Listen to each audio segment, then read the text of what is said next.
Nah, pengolahan kelapa dan lain-lain. Nah, bagaimana itu di Manado itu dibuat satu area yaitu pusat industri kreatif Sulawesi Utara. Jadi ketika orang masuk, wisatawan datang di situ, dia bisa melihat miniatur cara produksi di sana. Iya, Ada satu betul-betul. blok khusus untuk Kabupaten Minahasa. Indonesia maju tidak akan maju kalau SDM-nya itu tidak unggul dan tidak kompeten. Jadi yang pertama dibuat adalah SDM aja dulu. Dengan SDM kita unggul, SDM kita kompeten, saya yakin Indonesia maju. Nah, ketika mereka di dunia kerja, mereka bisa menyesuaikan dengan teknologi ke depan yang sudah ada di dunia industri.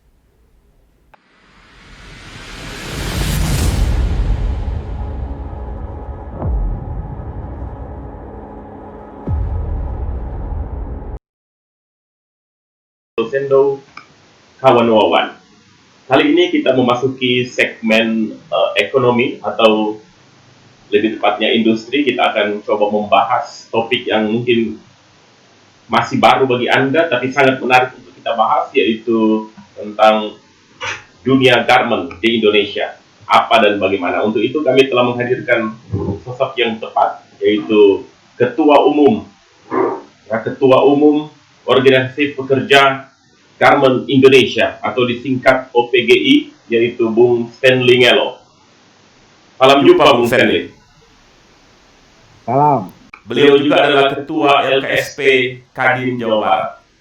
Jadi untuk lebih lanjut mungkin saya persilahkan Bung Stanley untuk memperkenalkan diri biar pemirsa kita khususnya kawan-kawan yang tersebar di seluruh Indonesia bisa mengenal lebih jauh siapa sosok Bung Stanley. Silakan. Tabea, terima kasih. Selamat sore Pak Michael sudah memberikan kesempatan kita. Saya sebagai Ketua Umum Organisasi Pekerja Garment Indonesia dan saat ini juga dipercaya sebagai Ketua Lembaga Koordinasi Sertifikasi Profesi Kadin Provinsi Jawa Barat dan Ketua Bidang Pengembangan Sumber Daya Manusia Forum CSR Provinsi Jawa Barat. Sampai hari ini kami bergerak di bidang pengembangan SDM baik di Jawa Barat maupun Jawa Tengah, kan ada sampai ke Jawa Timur. Terima kasih Bung Stanley. Jadi tadi pemirsa Kono, Bung Stanley juga sudah langsung menjelaskan apa itu organisasi OPGI ya. Mungkin bagi kita masih terlalu baru untuk mendengar ini, tapi justru kalau saya lihat data Bung Stanley itu kan untuk usaha garment ini ya, termasuk tekstil di dalamnya, tahun 2018 saja itu telah menyumbang sekitar 14 miliar US dollar ya untuk tahun 2018, sedangkan tahun 2019 memang agak menurun dikit, yaitu 12,9 miliar. Ini menunjukkan kepada kita bahwa potensi industri garment dan tekstil ini sangat besar. Bagaimana pendapat Bung Stanley? Mungkin bisa menjelaskan lebih detail. Ya, jadi kalau saya sih lebih spesifik ke bidang para pekerjanya.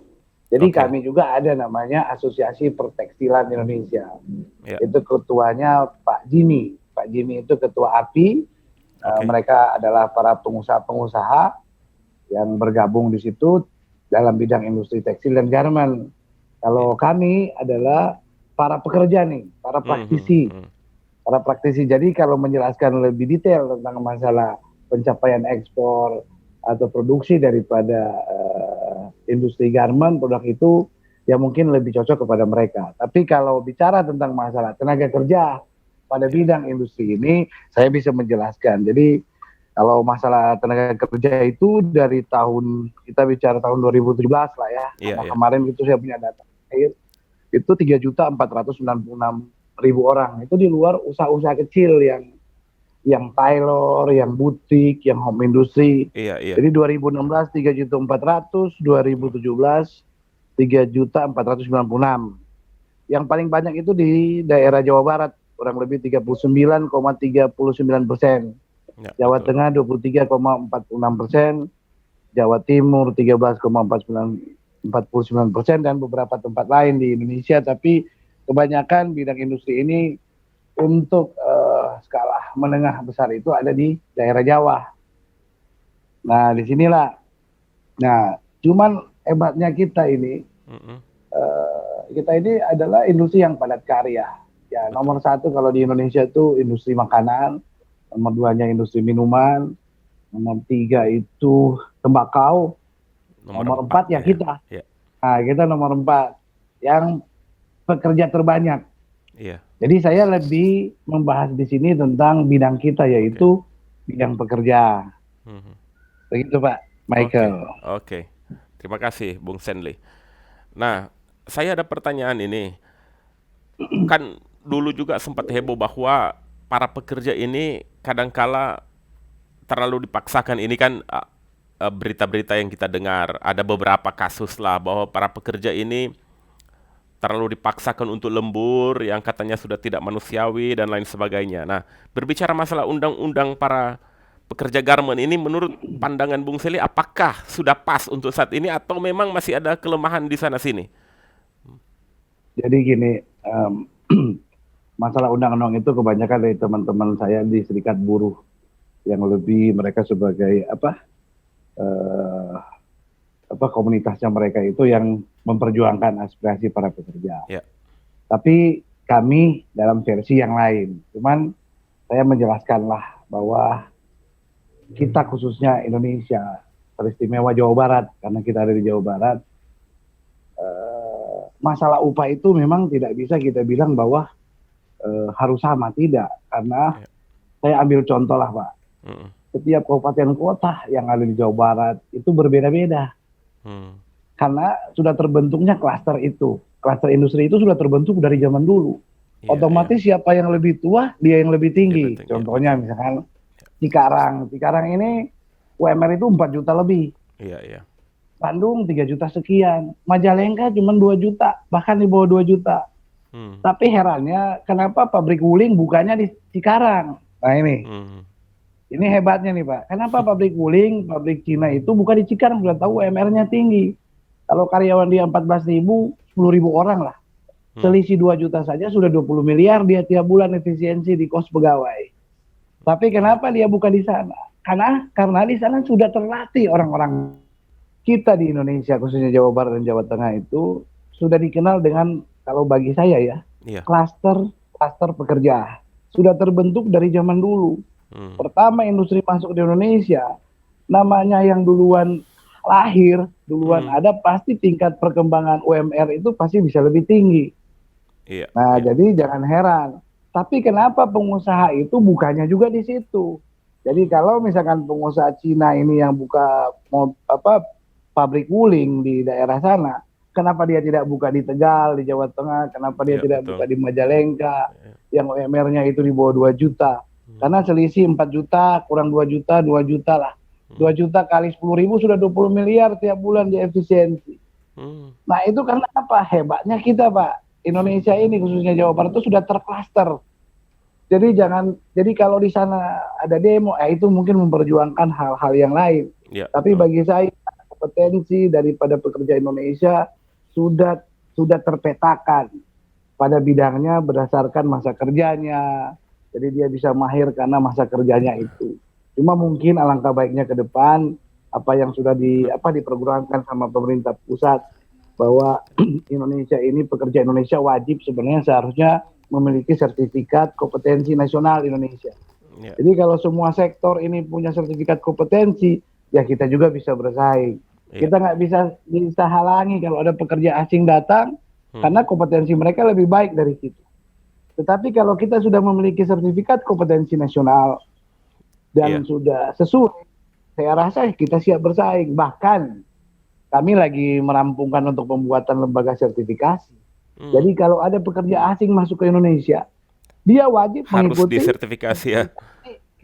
Ya, jadi kalau kita mau ke luar negeri, kerja di Jepang atau kerja di Korea atau dimanapun itu, kita wajib harus tahu bahasanya, belajar selama 3 bulan dengan biaya yang cukup ini, belum lagi kompetensinya. Nah, kenapa mereka tidak? Nah, inilah fungsi kita sebagai organisasi pekerja. Akan berharap supaya pemerintah ini kalau ada masuk dari luar negeri wajib. Bagaimana dia mau transfer knowledge? Kalau dia aja nggak bisa bahasa kita. Iya. Nah, inilah yang sulit. Jadi inilah yang harus diperhatikan sama pemerintah. Ya, ini menarik, Bung Stanley. Berarti kan ada dua itu. Eh, Pertama, knowledge atau pengetahuan atau skill para Ya, pekerja ini dan mereka harus di training, itu betul. Nah, ya, mengenai pekerja asing yang masuk, berarti kan mestinya ada undang-undang yang mengatur bahwa mereka sebelum terjun itu harus melalui, katakanlah semacam dalam tanda kutip, lembaga sertifikasi ini kan? Mereka harus lulus dulu itu.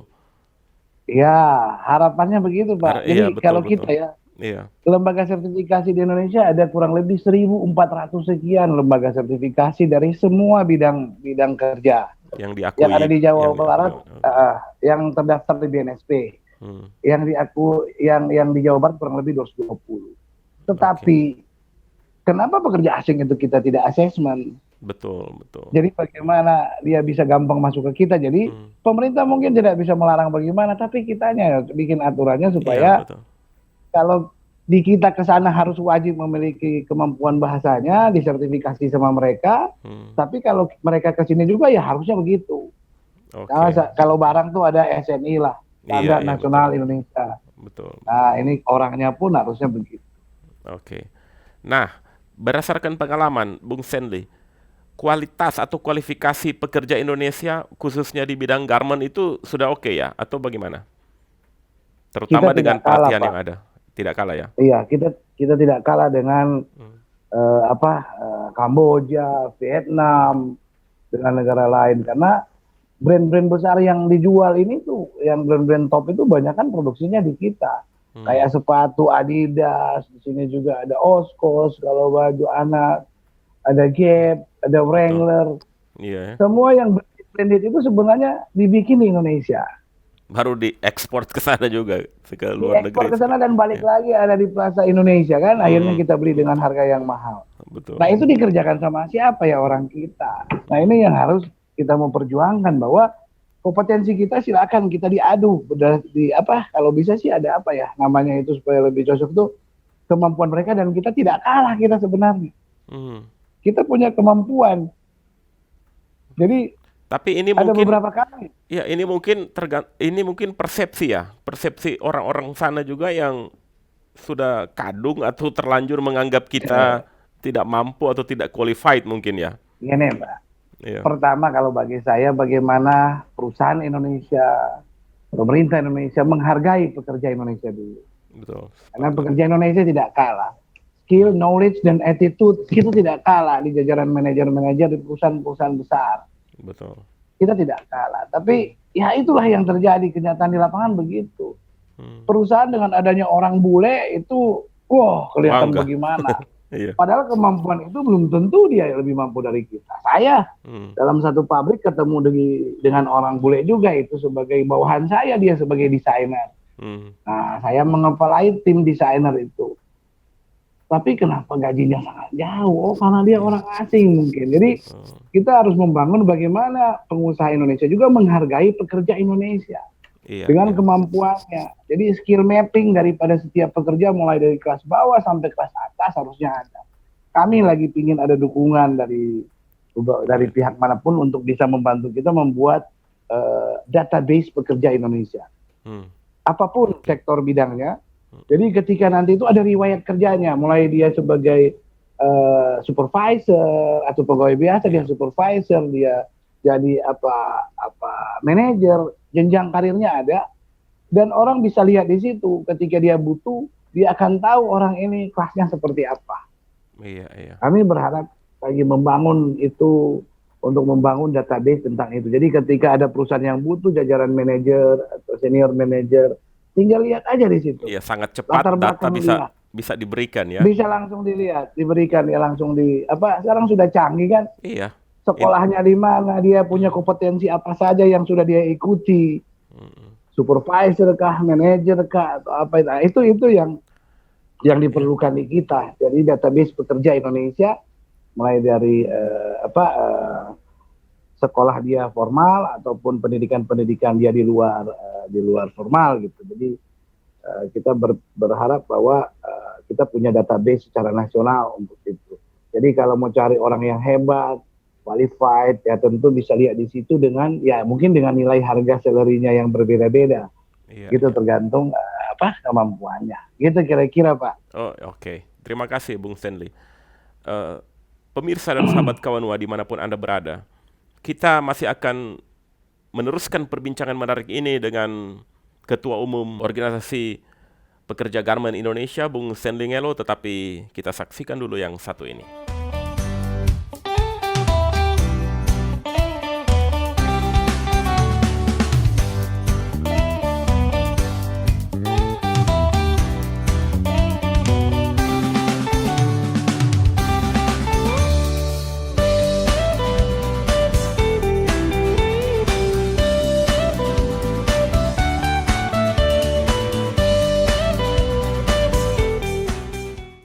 Oke, Bung Stanley, menarik sekali pembahasan tadi. Bung Stanley mengatakan bahwa akan membangun semacam big data, akan mengharapkan ada big data itu, ya, di mana di situ sudah terdata semua para pekerja mulai dari level bawah sampai atas, pengalaman mereka, kualifikasi mereka, keterampilan mereka. Nah, itu seharusnya di bawah kementerian siapa atau siapa yang seharusnya mengelola big data sebesar itu, Bung Stanley? Ya kalau ya mungkin di Kementerian Tenaga Kerja ya. Tapi kita sih lagi belum ketemu nih dengan siapa yang lebih tepat dan ada tim yang bisa ngebangun ini bersama-sama jaringan ini. Cuma ini kan pemerintah lagi punya program yaitu sertifikasi kompetensi.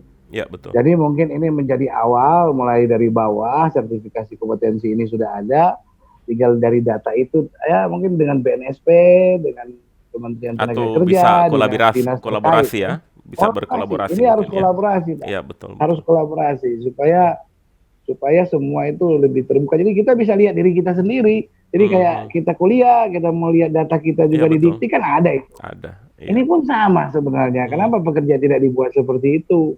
Hmm. Jadi kalau orang mau cari pegawai, Pak Michael mau cari Iya. pekerja di sana kan gampang sebenarnya, pada bidang ini sudah ada. Ya mungkin bisa kolaborasi antara pemerintah, Iya. asosiasi pekerja, organisasi pekerja, asosiasi pengusaha untuk menyusun itu database dari itu. Oke. Database dari seluruh pekerja. Jadi ketika mau butuh pekerja ya tinggal lihat dari sana, tapi itu secara nasional. Nah, kita akan coba sedikit mengerucut nih. Karena kita kan sama-sama dari Kawanua nih, Bung Stanley.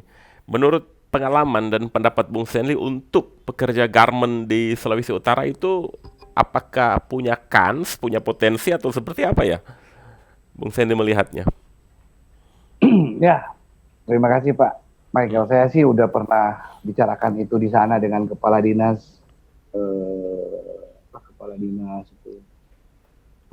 perindustrian gitu ya, Kota Manado.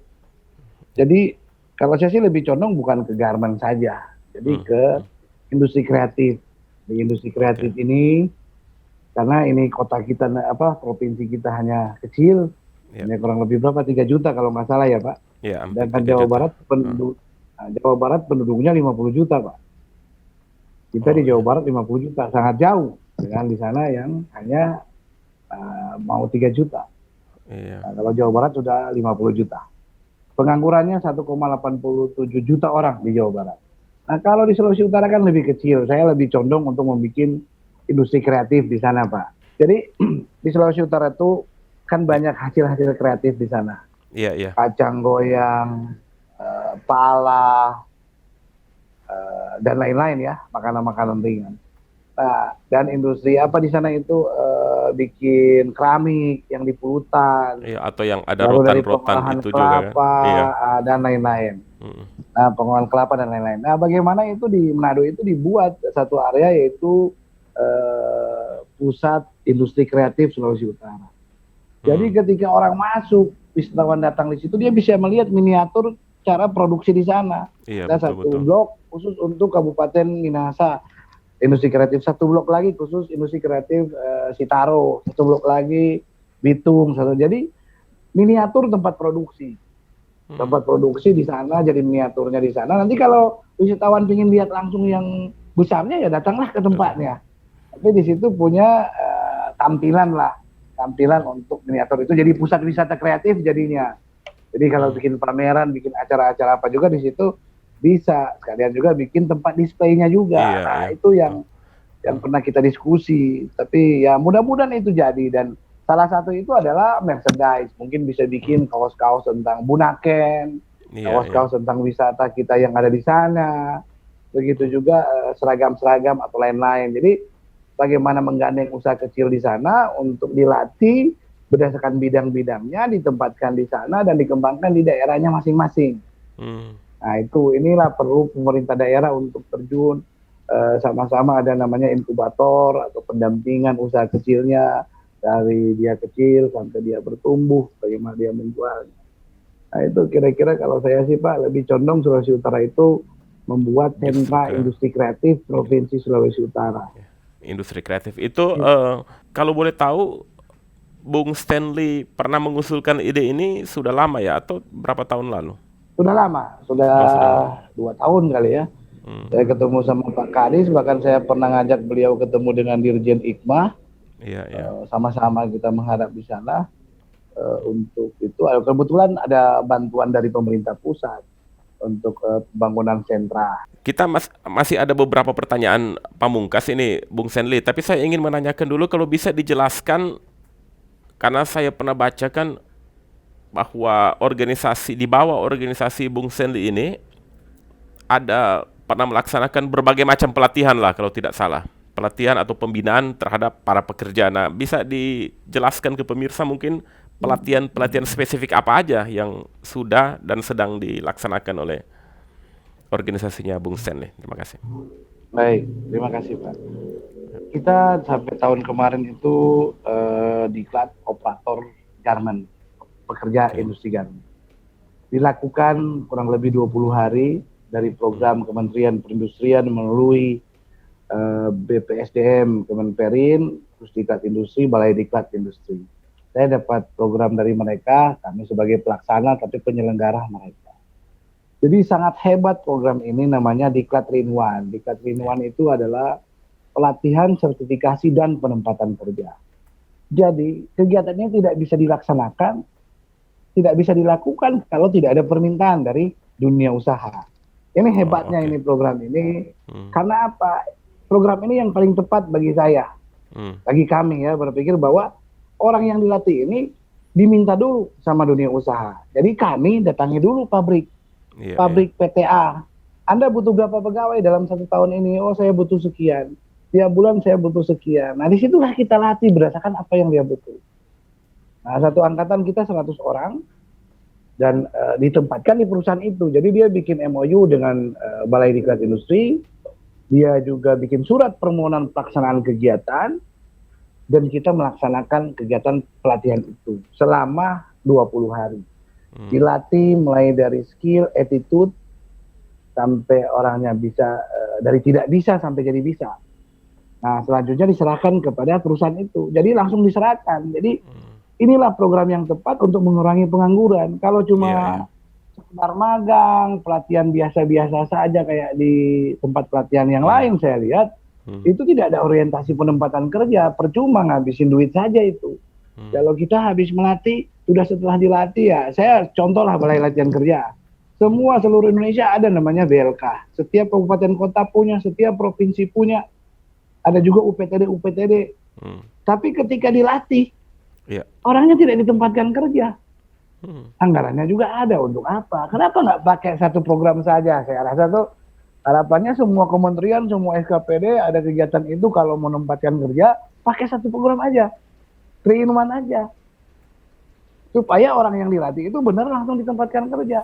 Tapi kalau kita hanya latih, habis itu magang, yang terbaik diterima, yang terbaik namanya satu, yang terbaik ya satu. Ya Pak. satu. Iya. Iya kan, anggarannya sama, ya lebih baik kasih aja uangnya kepada satu orang itu, supaya dia bisa bikin usaha kecil, dia bisa menerima pegawai 5 orang, daripada uang dana itu dipakai bikin pelatihan. Makanya saya dengan Jawa Barat aja, dengan Kadisnaker, saya selalu ngobrol. Kadisnaker yang sebelumnya, Pak Kadis, untuk apa DPLK? Sekarang kita dilatih selama 3 bulan, setelah dilatih anak itu juga tidak dapat kerja. Kenapa tidak pakai cara yang datangi atau datangi dunia kerjanya, datangi ahas-ahas di setiap jalan itu punya bengkel motor. Kalau kita melatih servis motor, ya datangi bengkel itu. Anda butuh berapa orang? 3. Anda bengkel yang satu butuh berapa? 4.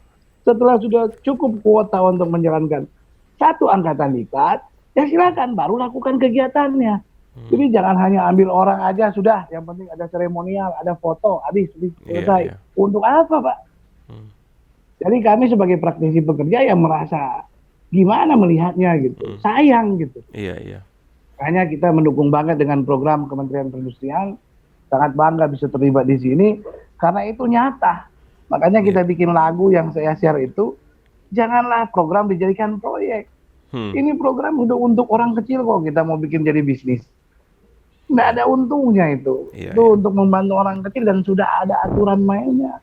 Nah itu yang sayang kalau teman-teman yang di bidang-bidang yang lain, yang lain bikin kegiatan yang tidak sasarannya itu tidak tepat, outcome-nya tidak ada. Outcome-nya itu apa? Ya itu mereka bekerja. Tapi kalau melatih UKM, nah ini saya dengan UKM juga kalau pelatihan kan, melatih usaha kecil, jangan kita latih lagi orang sudah ahli dalam bikin keripik, kita harus minta kasih latih lagi bikin keripik. Kita lihat kelemahannya dia apa, Pak? Kelemahannya dia adalah packagingnya itu kurang menarik. Bapak udah mahir dalam hal bidang itu, disuruh bikin produk itu lagi dalam pelatihan. Untuk apa? Nah, ini kami melihat ke sini, ya lebih baik langsung orientasi, langsung to the point saja lah. Karena kegiatan ini kan tidak terlalu sulit sebenarnya. Jadi jangan hanya seremonial, jangan hanya seremonial semata ya. Betul. Karena saya ngalami, Pak. Pernah saya lihat ada gerombolan ibu-ibu yang yang kegiatannya itu gitu. Dia lihat dari informasi dari dinas ini ada pelatihan, dia ikut untuk mencari resume, mencari uang duduknya itu. Oh, dinas ini dia. Setelah itu dia dapat info lagi ada di dinas lain. Dia pindah lagi ke sana. Habis itu dinas lain pindah lagi. Jadi dia gitu-gitu mereka saja. Itu yang percuma kita. Untuk apa? Makanya sayang gitu. Nah, kenapa nggak langsung aja? Dan kalau kita di Diklat 3-in-1 itu sudah ada database-nya. Tidak bisa 2 kali.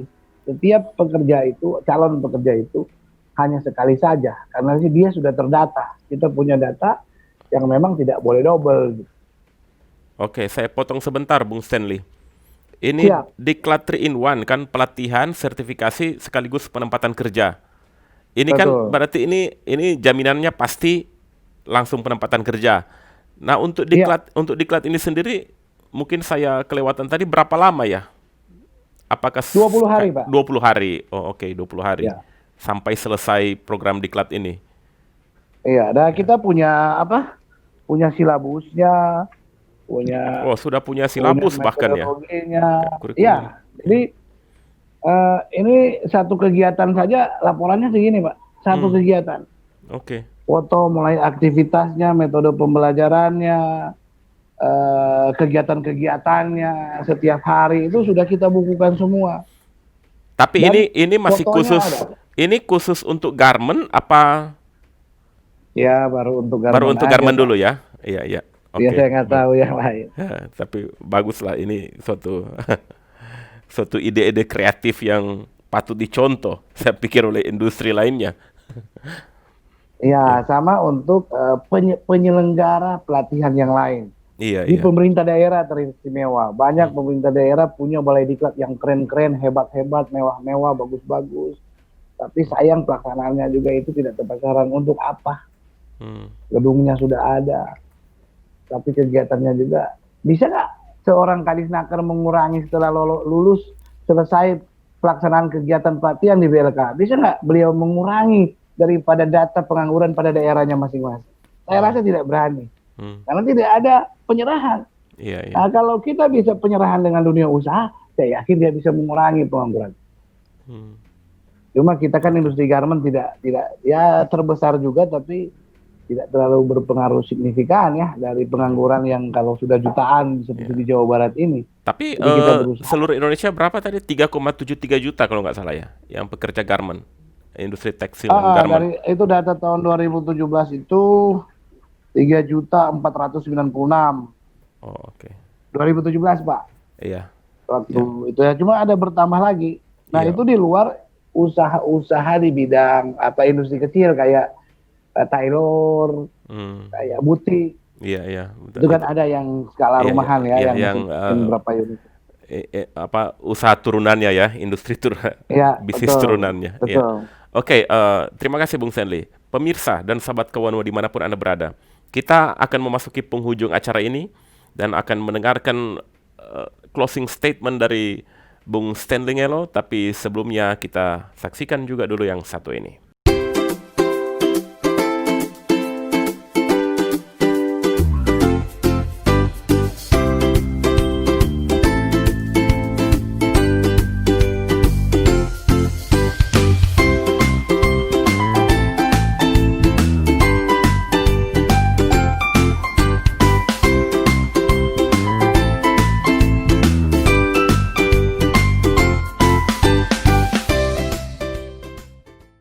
Oke, Bung Stanley, kita sudah memasuki penghubung acara talk show ini ya. Nah, saya ingin kira-kira masih ada harapan atau ide-ide atau gagasan-gagasan baru yang perlu disampaikan oleh Bung Stanley untuk pemirsa Kawanwa dan siapapun yang menyaksikan acara ini, mungkin dari dunia usaha garment atau dari serikat pekerja dan sebagainya, mungkin masih ada yang perlu disampaikan sebelum kita masuk ke closing statement. Silakan. Jadi kalau kami sih berharap bagaimana seluruh pekerja di Indonesia ini memiliki sertifikat kompetensi nasional yang diakui secara nasional, bahkan se-ASEAN kalau kita dari BNSP. Mudah-mudahan itu menjadi satu aturan. Jadi aturan untuk ditetapkan seperti itu. Sekarang saya dengar dari Kementerian Tenaga Kerja lagi membahas tentang masalah kewajiban di bidang sertifikasi kompetensi manajemen SDM. Itu lagi dibahas. Nah, mungkin yang bidang lain bisa dibuat seperti itu juga, supaya kita bisa bersaing dan kita bisa membawa sertifikat kompetensi itu keluar. Harapannya ya pemerintah membuat aturan supaya seluruh pekerja wajib memiliki sertifikat kompetensi nasional Indonesia. Dan pekerja asing pun wajib mengikuti sertifikasi atau asesmen di bidang bahasa, ya, minimal bidang bahasa. Supaya kalau mereka datang ke kita juga dari LSP bahasa yang ada di Indonesia, mungkin bisa mengasesmen mereka sebelum mereka terjun di perusahaan yang ada di Indonesia. Karena percuma kalau mereka tidak bisa bahasa Indonesia. Kita lihat di lapangan bagaimana mereka mau transfer knowledge. Bahasa Cina orang kita tidak bisa, banyak yang di lapangan tidak bisa, jadi susah untuk dia bisa orang kita belajar ke mereka. Jadi wajiblah mereka untuk gitu, karena kita pun ke luar negeri wajib harus bisa bahasa mereka. Dilatih 3 bulan di sini di Balai Latihan Pekerja Migran. Nah, itulah yang harapannya supaya samalah diberlakukan, jangan hanya yang pergi yang begitu, yang datang juga harusnya sama. Kurang lebih begitu, Pak. Michael. Terima kasih Bung Stanley. Kita mendengarkan begitu banyak pemaparan dari Bung Stanley Ngelo, dan pemirsa, sahabat Kawanwa dimanapun Anda berada, semoga apa yang kita dengarkan bisa bermanfaat bagi pendengar atau pemirsa sekalian. Bung Stanley, ada closing statement pendek saja dari Bung Stanley merangkum semua pembicaraan kita hari ini, silakan. Indonesia maju tidak akan maju kalau SDM-nya itu tidak unggul dan tidak kompeten. Jadi yang pertama dibuat adalah SDM aja dulu. Dengan SDM kita unggul, SDM kita kompeten, saya yakin Indonesia maju. Nah, ketika mereka di dunia kerja, mereka bisa menyesuaikan dengan teknologi ke depan yang sudah ada di dunia industri. Mungkin begitu, Pak Michael. Mantap Bung Stanley. Pemirsa, sahabat Kawanwa dimanapun Anda berada, SDM kita tidak kalah dengan SDM asing. Jadi percayalah pada kemampuan kita, tingkatkan kemampuan kita sebisa apa yang kita mampu, dan bagi pemegang kekuasaan atau pengambil keputusan, jangan pernah menganggap enteng atau menganggap remeh SDM anak bangsa kita sendiri. Percayakan mereka tugas-tugas atau pekerjaan-pekerjaan yang mampu mereka tangani. Sampai berjumpa pada program berikutnya. Saya Michael Sendo undur diri. Salam Kawanwa. Salam kawan Bung Stanley. Oke.